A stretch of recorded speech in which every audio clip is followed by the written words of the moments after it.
Maayong hapon kanatong tanan mga kaigsunan ng mga higala. Nagaingon ang 1 Samuel 16:7, apan miingon ang Ginoo kang Samuel, ayaw tanawa ang iyang dagway niyang kataas sa iyang lawas, kaya ako misalikway kaniya. Ang tao nagtanaw sa panagway sa gawas, apan ang Ginoo nagtanaw sa kasing-kasing. Tingali magaingon kita, Ginoo, nakita ba nimo ang akong kasing-kasing? Nagpuyo ta sa usa ka mapanghusga nga kalibutan.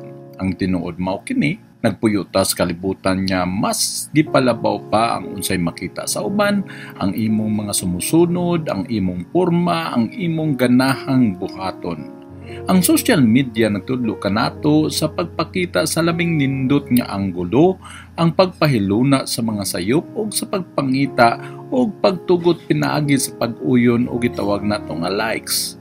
Apan sa kahilom sa maong pagpaningkamot o panglantaw sa uban, adunay pangutana nga usahay mas mutumhaw.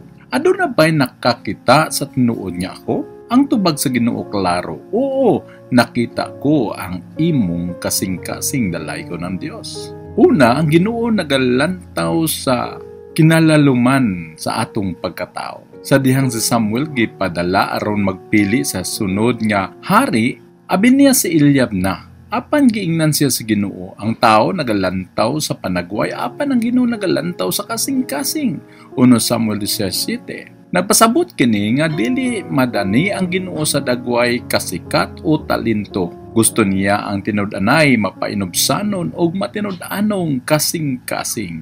Wala kaya ngay nga apson sumala sumbanan sa kalibutan, nakita na ka sa Dios nga naghimo kanimo.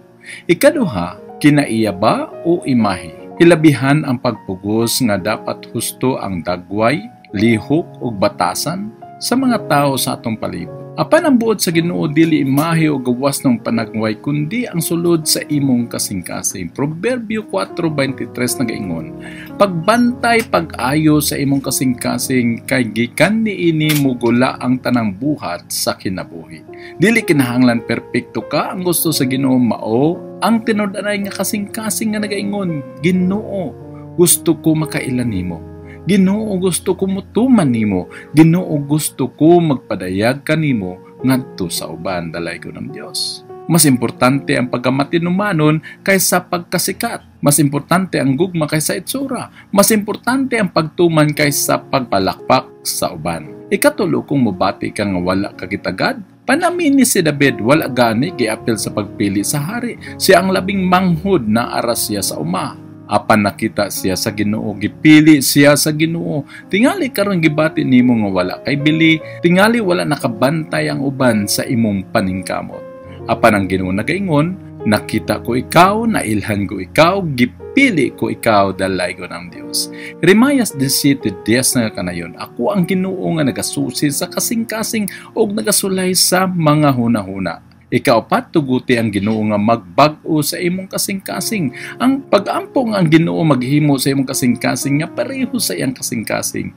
Kasing-kasing nga puno sa kaluoy sumala sa Colosas 3:12, kasing-kasing nga limpyo sumala sa Salmo 51:10, kasing-kasing nga mapainobsanon sumala sa Mika 6:8. Kini nga matang sa kasing-kasing maoy magapalihok sa kamot sa Ginoo. Mga pangutana nga atong pamalandungan. Naglantaw ra ba ko sa akong imahe kaysa akong kasing-kasing atubangan sa Ginoo? Mituo ba ko nga nakita gayud ako sa Ginoo o gihigugman niya ako sa tinud-anay? Unsang matang nga kasing-kasing ang gusto na akong makita sa Ginoo nganhi kanako. Ang Dios magapanalangin kanato, magaampo kita. Amahan na mga langit no, nagapasalamat kami sa imong pulong nga sa kanunay, nagapahinumdum ka namo ug nagadasig ka namo. Dili matak na salamat nga wala ka nagalantaw sa gawas lamang. Nakita nimo ang among kasing-kasing, ang akong mga pakibisog, ang akong tinuod nga motibo.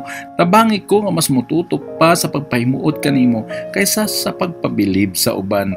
Himo ang akong kasing-kasing nga pareho sa imuha, nga puno sa gugma, kamatuoran ug mapainobsanon. Gusto ko nga mahimong tinuod sa atubangan nimo, kini ako mapag-ampo sa ngalan ni Jesus nga akong Dios ug manluluwas. Amen. Ang Dios magapanalangin kanato, maayong hapon kanatong tanan dalaygon ng Dios.